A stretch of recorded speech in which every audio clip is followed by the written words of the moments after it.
are we aware of information technology? Okay.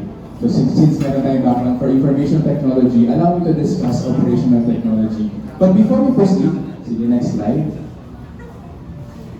Who among us know the definition of cybersecurity? Familiar po sa cybersecurity? I think majority of us has the basic knowledge about cybersecurity. Siguro better question. Familiar po ba tayo sa OTP? One-time PIN. Familiar naman po. So sino sa atin na nag-online transactions, bank transfer, online shopping? Sabihin niyo po ba mayroong mga security measures ang ina-apply itong mga applications na to ensure our transactions are safe? Yes. So when we believe it na mayroong mga ganun types of measures na ginagawa, meaning to say, we are cybersecurity aware. Isa pa po, sino po dito ang nagpapalit ng password ng kanilang mga social media applications or for example, mga personal emails or work emails every 3 months? Si sir, every 3 months. Thank you, sir. How about the others? How about the others? Hindi po pinapalitan? Or siguro ang tanong ko po, is your password your birth month, birthday, first name, last name? Or 1, 2, 3, 4, 5, 6, 7, 8, 9 para madaling tandaan? Hopefully, wala po sa atin yung password. Or, siguro po pag-uwi natin or pagbalik natin sa offices, we change our password. Because, nowadays, we call cybersecurity attackers or threat actors as they call it.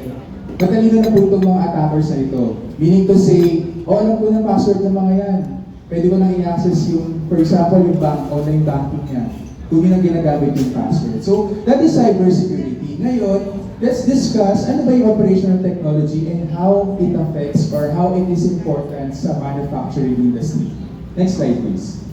So, allow me to share, these are the different cybersecurity challenges that impacts operation. Una-una, security operations. Gaano ba ka-complex yung cybersecurity in terms of security operation? Una-una po dyan is spear phishing and deepfakes. Familiar po sa word na phishing. I think majority of the IT po ba lahat na nandito? May background sa technical? Yan. So I think marami na din po mga organizations, banks, nagsasaid na beware of phishing. Phishing po is a type of attack na kung saan we use social engineering to manipulate individual. So parang ginagawa ng phishing, manguhuli yan, di ba? Ginagawa ng phishing is mag-iwan lang siya ng bait, then natin niya if that person will get that bait. So that's spear phishing or phishing. Pag sinabi naman po spear phishing, di ba alam niyo po yung parang binabaril kapag nangingisda? Ibig sabihin meron tayong target person or target fish kapag hinuhuli. So spear phishing, ganun din po, meaning to say, ang gina-target sa spear phishing, yung mga hires. Nasa Mancom, CEO, owners of the businesses, because sometimes these owners of the businesses, ang gagawin nila ay approve na lang nila yan, di ba? Kasi they trust their employees that okay na yung mga processes na ginawa nila. But these threat actors will do the same. Gagawin pa rin nila na, ito sila CEO yung i-attack natin kasi sila yung nag-approve na lang naman ng transaction. Zero-day vulnerabilities, meaning kasi ito po yung mga types of attacks or threats na hindi pa po na-discover ng any type of security solution.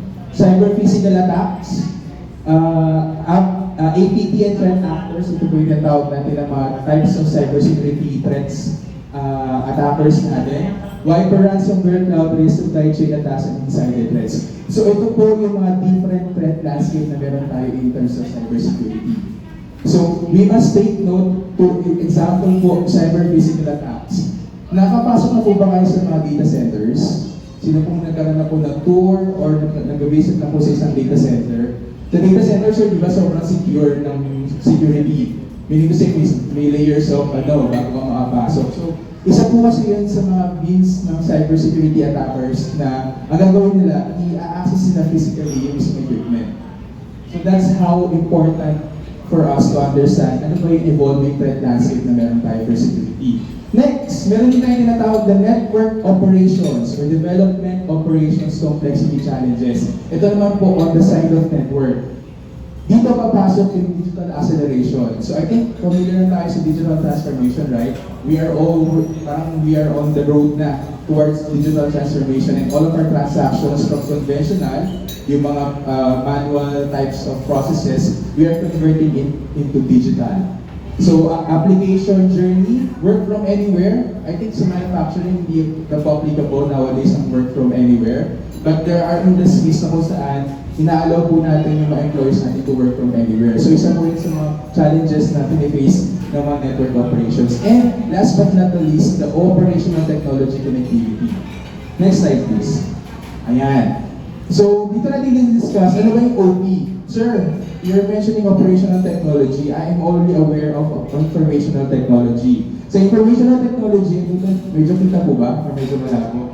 Sabi, sa information technology, we have web-based deployments. Like for example, siguro share ko, Salesforce. Familiar po ba kayo sa Salesforce? It's like a web application na kung saan tinatrack po ng mga account managers yung opportunities. Ngayon po, applications can be accessed via any types of web browsers. Tama po? So, ibig sabihin na access natin any types of applications either sa mobile apps natin or via web browser. Merong communication technologies, software and hardware, dito po papasok yung routers, firewalls, familiar po ba? Sa routers, firewalls, switches, what else? Mga servers, mga VMwares, familiar naman po tayo. So doon po nagpo-fall si information technology. Ngayon sir, ano naman po yung operational technology? Familiar po kayo doon sa mga types of system na nagko-control ng manufacturing process? Like for example, we are manufacturing canned goods. Paano ba natin kinokontrol yung mga machines na to? Katingin nyo. What do you think na nagko-control dito? Manual po ba ginagawa ng tao? Ang gagawin ng tao, iikot niya yan para makapag-process tayo ng food. Tapos meron mga tao magsasalin doon sa mismong can. Ganun po ba nag-work yung mga machines natin in terms of the manufacturing? Hindi po, di ba? We automate the process in terms of the manufacturing. And dyan po papasok yung tinatawag natin operational technology. It involves machineries to automate the process. So ngayon po, in our 21st century na ngayon, ang ginagawa natin is we make things easier for us. So we use manufacturing or we use machineries to make our lives better. But nowadays, these types of machineries can be also an attack vector for cybersecurity attacks. Paano po magiging attack vector yung OT o yung mga machineries na meron tayo in terms of manufacturing? Next slide please.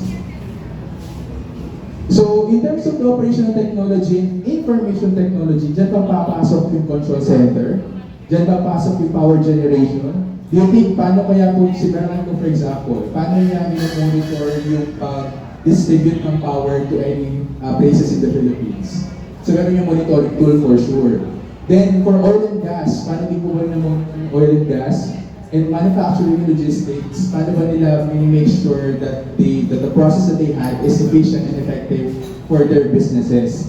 So ngayon, i-place natin saan ba yung IT, saan ba yung OT? Sige, pa-click na lang ng tuloy-tuloy.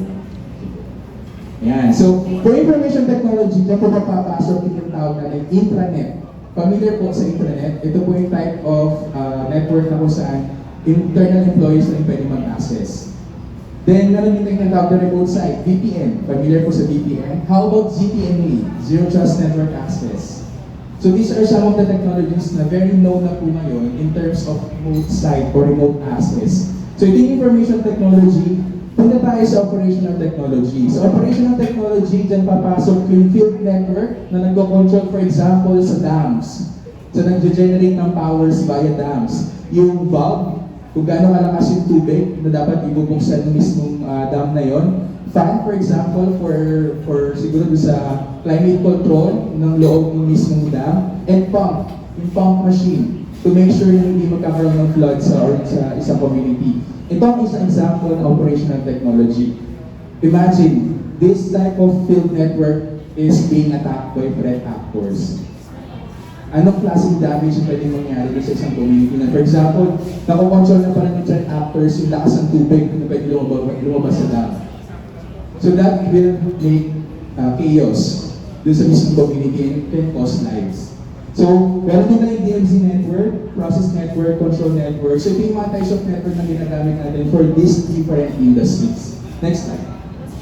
Yan. So, ang kita nyo, pakitandaan mo na po itong mga devices na to. Sabihin, sir, sinasabi nyo sa amin yung risk, sinasabi nyo sa amin yung different problems, how to mitigate it? Paano po namin siya susolusyonan? So, later, pakitandaan mo na po itong mga marks na to. So, next slide muna tayo. Ayan. So, hindi ko na po isa-isahin. pero highlight ko na lang yung impact of intrusions. Yung sinabi po na intrusions dito, nearly 1/3 of respondents indicated both IT and OT systems were impacted, up to 21% from last year. Meaning to say, hindi na lang po IT ang ina-access or ina-attack ng mga cybersecurity attackers natin, even the OT system or OT landscape.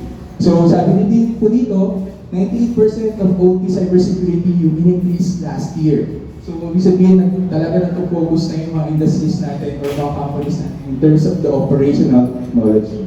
Next slide. Yan. So ito yung mga different challenges that we face in terms of the operational technology. Unang-una po dyan, most industrial control systems lack security by design and are sensitive to changes. Agree po ba kayo dito? So meron tayo kasi mga control systems na very sophisticated and sensitive, right? Hindi natin siya basta-basta pwede mabago.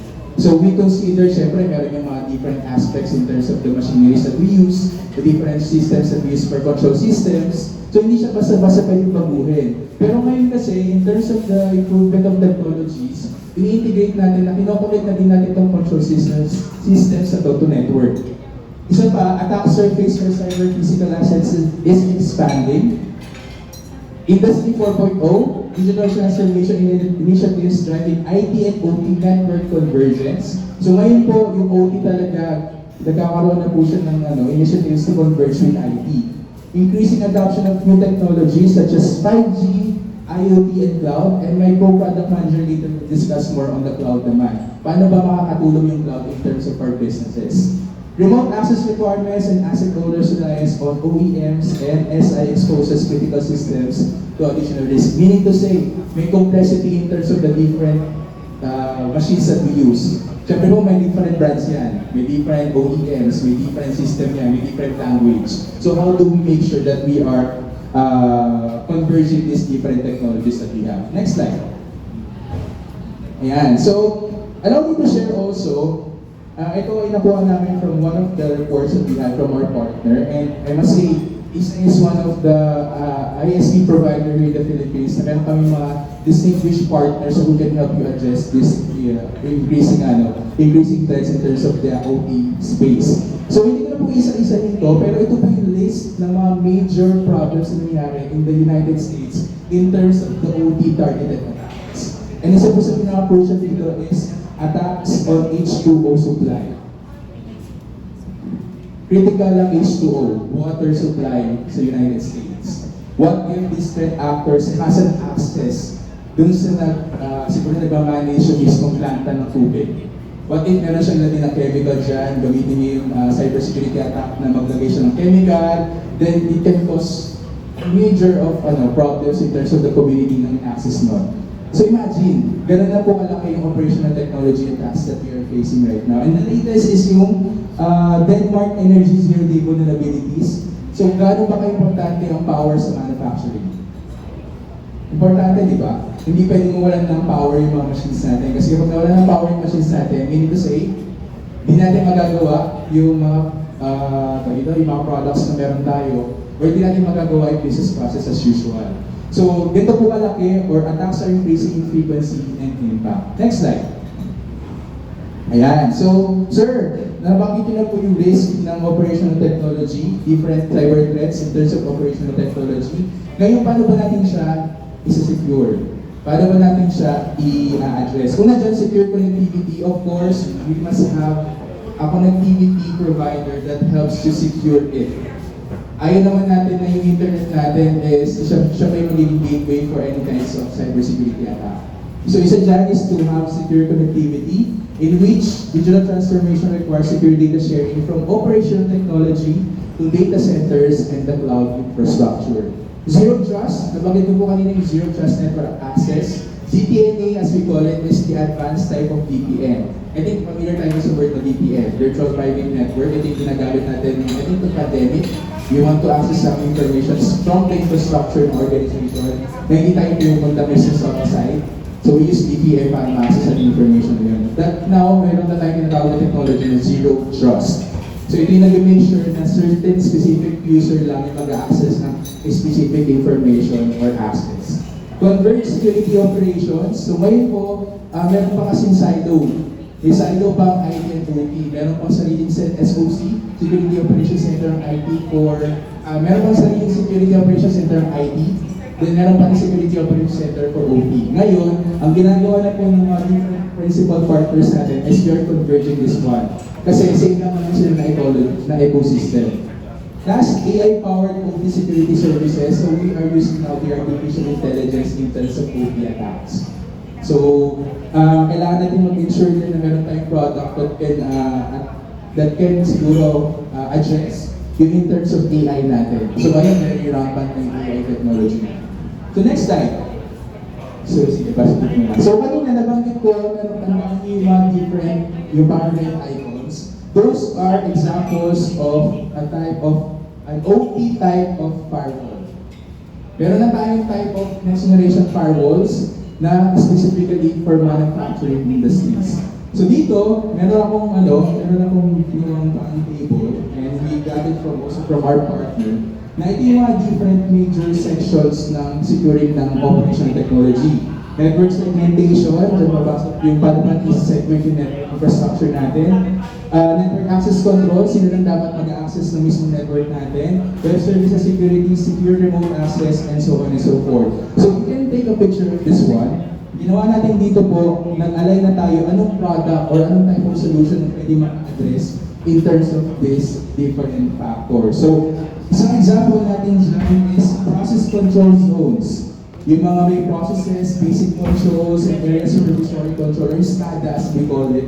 Meron tayong secure switch that we could deploy. Meron tayong network access control type of technology na pwede natin in place in terms of infrastructure. And this one, endpoint detection and response. Ngayon po kasi hindi na po sapat na ma-detect lang natin yung cybersecurity attack. How do we respond with the cybersecurity attack? So kaya meron lang technology na tinatawag na EDR or Endpoint Detection and Response. And meron din tayo tinatawag na Centralized Logging and Reporting. Isa po sa sakit ng ulo ng IT is how to oversee lahat kung meron kayo in terms of your organizations. Tama po? So ibig sabihin, hindi naman natin kayo makita, may problema si router, may problema si switch, and so on and so forth. Ngayon, meron tayong mga technologies kung saan we can integrate these different technologies or these different equipments into one central monitoring dashboard. Yan. So yung kanina po, example nun is a next generation firewall na nilagay natin sa build network, sa DMZ zones, sa kung saan pinoprotect na po nito yung mga different equipments na meron tayo for this operational technology devices. Next slide. Ayan. So syempre, na-discuss natin how to secure OT. So nagkaroon tayo ng background. So hindi ka na po masyadong i-detail yung different methods natin ng how to secure OT. Ngayon naman, paano kayo as individual magiging secure in terms of the cybersecurity landscape? So allow me to share with you siguro some best practices na binibigay din namin to our valued customers. Ano ba yung dapat ginagawa ko as individual para ma-make sure na cybersecurity aware ako or cybersecurity aware citizen ako? Una dyan, strong passwords and multi-factor authentication. As mentioned kanina po, sana pag-uwi natin, if your password is your birthday, first name, last name, 1, 2, 3, 4, 5, 6, 7, your password 1, 2, 3, 4, 5, pakipalitan na po later. Kasi you might know, baka mamaya ina-access na po ng mga different threat actors natin mismo bank accounts natin, online apps natin. Then, multi-factor authentication, dito may OTP. That's why OTP is very important nowadays. Meron tayong tinatawag na 2 types of authentication. Una-muna po dyan yung password nyo. Then the second is yung unique number na meron kayo na kayo na yung makaka-receive ng OTP. That's multi-factor authentication. To ensure meron tayong 2 layers of security kapag ina-access natin yung mga sensitive information. Regular updates, software systems and data backups sa desktop, laptops, mobile phones, or even siguro sa mga servers, make sure na lagi natin ina-update yung software. So, ayun, isa po sa mga methods na ginagawa ng mga ITs natin to make sure na ma-patch natin yung mga different threats na na-discover natin from the software OS natin. Next, think before you click. Ngayon po sa emails natin, marami na pong nanloloko. May mga nagte-text po ba sa inyo ng mga anong numbers is mailing? Nanalo kayo ng ganitong presyo, don't click on that link. So always think before you click, hindi lang po sa text message, but even on the emails. Make sure na legitimate transactions yung click natin over the email. Next po, limit access to sensitive information. Diyan po papasok yung network segmentation. Isa-segment natin sino lang dapat may access. Next, Collaborate with IT. Collaborate, dapat make sure natin yung mga individuals lagi magko-collaborate sa ating mga IT. Bakit? We know how to protect our infrastructure better than them. Tama po? Tama naman, di ba? So ito, isa sa mga siguro sakit ng ulo ng mga IT is how can we educate the employees.